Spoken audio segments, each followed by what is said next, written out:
किशनबाग के मजलिसी कारपोरेटर हुसैनी पाशा ने बल्दी बरक़ी और आबरसानी के अहदेदारों के साथ अपने डिवीज़न की MO कॉलोनी में आज पटना प्रगति प्रोग्राम में हिस्सा लिया।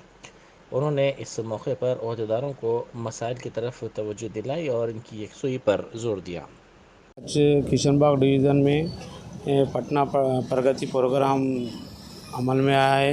मेरे साथ DC साहब, डिप्टी साहब, इलेक्ट्रिसिटी डिपार्टमेंट, तकरीबन पूरे बल्दिया के ऑफिसर्स साथ थे। मैं असदुद्दीन अवैसी साहब का और मौज़म खान साहब का सबका शुक्रिया अदा करता हूं, क्योंकि बारिश होने से पहले सिटी क्लीन होना है। जिस तरीके से कि आवाम साफ़ सुथरा रहना चाहती है, उसी तरीके से उस बस्तियों में भी साफ़ सुथरा रहने की कोशिश कर रहे हैं। हम इब्तिदाई सदर और मैं मिल के पूरा एरिया में दौरा किए है ऑफिसरों के साथ। इंशाल्लाह ताला ये 15 दिन तक कंटिन्यू दौरा रहेगा किशनबाग डिवीज़न में।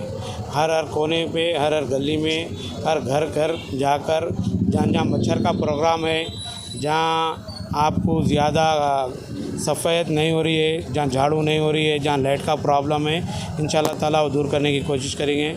मैं पूरे ऑफिसर्स का और मेरे इब्तिदाई सदरों का सबका शुक्रिया अदा करता हूँ।